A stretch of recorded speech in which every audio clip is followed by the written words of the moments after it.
Hi guys, welcome back to my channel. അപ്പോൾ നമ്മളിന്ന് വന്നിരിക്കുന്നത് ഈ വീക്ക് നടന്ന ചാമ്പ്യൻസ് ലീഗ് മത്സരങ്ങളുടെ റിസൾട്ട് വിശകലനം ചെയ്യാനായിട്ടാണ്. ഏറ്റവും വലിയ ടോക്കിംഗ് പോയിൻറ്റ്, ഏറ്റവും ഗ്ലാമറസ് ആയിട്ടുള്ള മാച്ച് ഒബ്വിയസ്ലി റയൽ മാഡ്രിഡും ആഴ്സണലും കൂടിയുള്ള മാച്ചായിരുന്നു. ആഴ്സണൽ റയൽ മാഡ്രിഡിനെ ഇട്ട് കത്തിച്ച് കളഞ്ഞു അവരുടെ സ്റ്റേഡിയത്തിൽ 3-0. ഒട്ടും എക്സ്പെക്റ്റഡ് അല്ലാത്തൊരു റിസൾട്ടായിരുന്നു.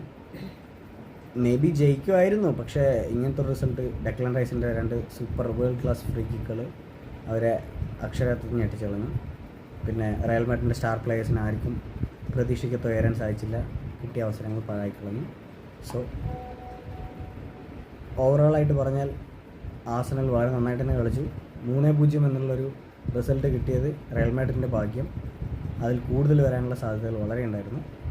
എനിവേ, അടുത്ത മാച്ച് എന്ന് പറഞ്ഞാൽ ഇൻ്ററും ബയൺ മ്യൂണിക്കും കൂടിയുള്ളതായിരുന്നു. ബയൺ മ്യൂണിക്ക് നന്നായി തുടങ്ങി, പക്ഷേ ഇൻ്റർ വളരെ നന്നായിട്ട് കളി അവസാനിപ്പിച്ചു.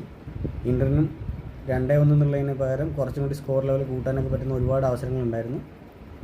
ബയൺ മ്യൂണിക്കിനും ഉണ്ടായിരുന്നു, പക്ഷേ ഭാഗ്യം ഇൻ്ററിൻ്റെ കൂടെയായിരുന്നു എന്നാണ് ഞാൻ വിശ്വസിക്കുന്നത്. കാരണം ഹാരി കെയിന് കിട്ടിയ ഒരുപാട് ചാൻസുകളൊക്കെ മിസ്സായി പോയിട്ടുണ്ടായിരുന്നു. പക്ഷേ ഓവറോൾ നന്നായി കളിച്ചത് ഇൻ്റർ തന്നെയായിരുന്നു. അടുത്ത മാച്ച് ബാർസലോണ ഡോട്ട്മുണ്ട്. ഒബ്വിയസ്ലി എല്ലാവരും എക്സ്പെക്ട് ചെയ്തൊരു റിസൾട്ട് തന്നെയായിരുന്നു. ബാർസലോണ ഡോട്ട്മുണ്ടിനെ സിമ്പിളായിട്ട് ഔട്ട് ക്ലാസ് ചെയ്ത് കളഞ്ഞു. അവർ ഒരുപാട് അത്രയ്ക്ക് വലിയ കോംപ്ലിക്കേറ്റഡ് ആയിട്ടുള്ള മാച്ചൊന്നും ആയിരുന്നില്ല. കുറച്ച് ഫസ്റ്റ് ഹാഫിലും നന്നായി കളിക്കാൻ ശ്രമിച്ചെങ്കിലും സെക്കൻഡ് ഹാഫിൽ വളരെ നന്നായിട്ട് തന്നെ ബാർസലോണ അതിനെ എല്ലാം ഔട്ട് ക്ലാസ് ചെയ്ത് കളഞ്ഞു. അടുത്ത മാച്ച് എന്ന് പറഞ്ഞാൽ ഏറ്റവും നല്ലൊരു മാച്ചായിരുന്നു അടുത്തത്.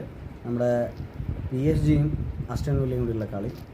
എമിലിയാനോ മാർട്ടിനസ് എല്ലാവരും ടോണ്ടൊക്കെ ചെയ്തിട്ട് അർജൻറ്റീനയുടെ ജേഴ്സിയൊക്കെ ഇട്ട് വന്നു, അർജൻറ്റീനയുടെ തൊപ്പിയിട്ടിട്ട് വന്നു. പക്ഷേ ഫീൽഡിൽ അത്ര സപ്പോർട്ട് മാർട്ടിനസിന് കിട്ടിയില്ല. വളരെ നല്ല സേവുകൾ കുറേ നടത്തിയിരുന്നു, പക്ഷേ ഫൈനലി മത്സരം കൈവിട്ട് പോവുക തന്നെയാണ് ചെയ്തത്. നല്ലൊരു മാച്ചായിരുന്നു. ഫസ്റ്റ് ഹാഫിൽ അസ്റ്റൺ വില്ല ഒരുപാട് നന്നായി കളിച്ചെങ്കിലും സെക്കൻഡ് ഹാഫിൽ അവരുടെ കയ്യിൽ നിന്ന് കളി പോയി. PSG വളരെ നന്നായിട്ട് തന്നെ കളിച്ച് മത്സരം ജയിച്ചിരിക്കുന്നു.